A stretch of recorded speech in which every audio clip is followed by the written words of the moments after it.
کبھی کبھار اگر ایک وقت میں ایک سے زیادہ کام کیے جائیں تو بہت بڑا نقصان ہو سکتا ہے. جیسے ایک ڈاکٹر آپریشن کر رہا ہے، آپ کے خیال میں اس نے آپریشن کے لیے پیٹ چیرا ہوا ہے اور وہ آپریشن کے ساتھ ساتھ کوئی اور کام بھی کرے، کیا کرے گا؟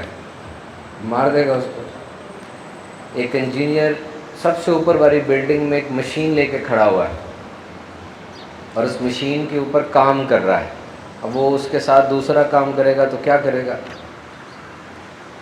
یہ تو چلیں اپیرنٹ کام ہے کہ یہ دو کام ممکن ہی نہیں لگ رہے، لیکن اور بھی بڑے کام ہوتے ہیں جس میں توجہ ختم ہو رہی ہوتی ہے لیکن ہم احساس نہیں کر رہے ہوتے. استاد پڑھا رہا ہے، کلاس میں کھڑے ہو گیا، پڑھانے کے دوران وہ فون بھی سن رہا ہے، ادھر ادھر کی بھی باتیں کر رہا ہے، تو وہ بھی تباہی کر رہا ہے. ٹھیک ہے ڈاکٹر والی تباہی نہیں ہے لیکن تباہی ادھر بھی ہو رہی ہے. کیا اس استاد کو یہ پتہ ہے کہ جتنے اسٹوڈنٹ میرے ہیں ان کا نام کیا ہے، وہ کہاں سے آتے ہیں، ان کی لائکنگز کیا ہیں، ان کی کس کام سے وہ موٹیویٹ ہوتے ہیں؟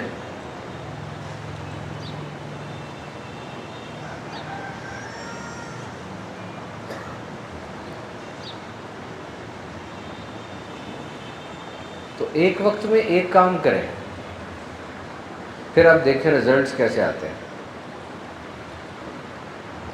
نتیجہ بہترین کب ہوتا ہے؟ جب کوشش بہترین ہوتی ہے. اگر آپ چاہتے ہیں کچھ ایسا بننا،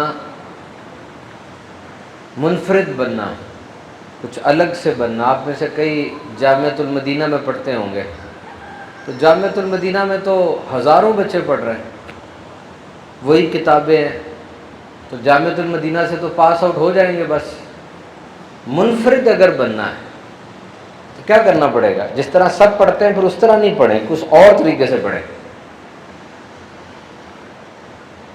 کچھ ہٹ کر اگر بننا چاہتے ہیں تو کچھ ہٹ کر کرنا بھی سیکھیں.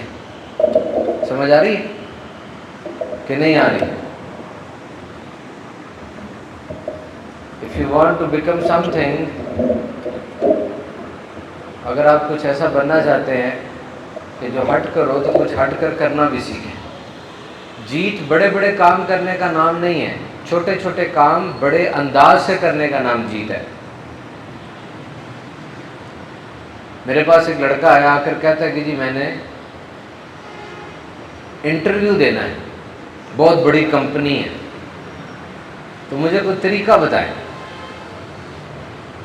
انٹرویو میں کیا کروں؟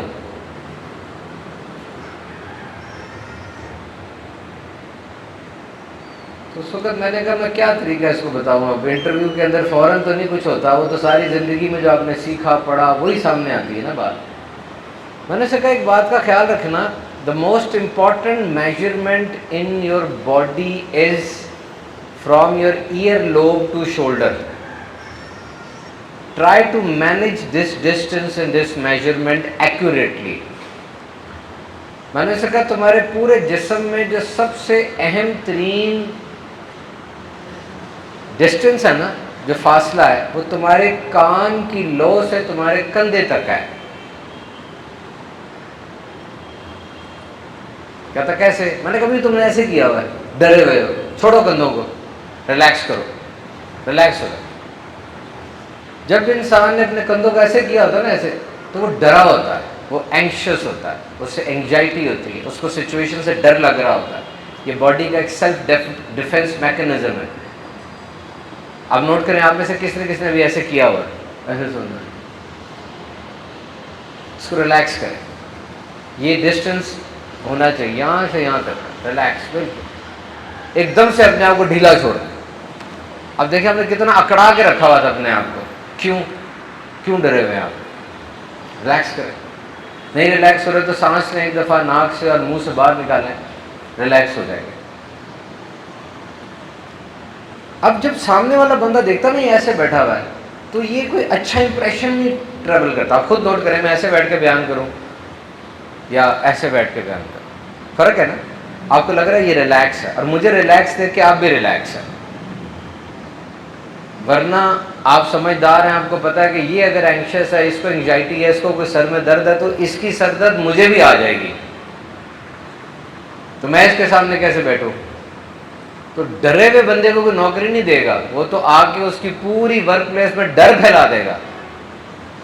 کانفیڈنٹ بندے کو نوکری دی جاتی ہے، جسے اعتماد ہو اپنے آپ پر، اپنی تعلیم پر، اپنے ہنر پر، اپنی شخصیت پر، اپنی ذات پر اعتماد نہیں ہے ہمیں۔ We are not confident on what we are doing. آپ جو پڑھ رہے ہیں آپ کو اعتماد ہے اس کے اوپر؟ کوئی آتا اگر کہہ دیتا ہو کیا بن رہے ہو، کیا کر رہے ہو، یہ کوئی کام ہے کرنے والا، آپ ادھر ہی بہہ جاتے ہیں، ٹوٹ جاتے ہیں، شک پیدا ہو جاتا ہے آپ کو۔ کیوں؟ اس کو اتنی اجازت کیوں دی کہ وہ آپ کے اندرونی امن کو آ کے تباہ کر جائے؟ Why you have given him the permission to interfere in your internal life?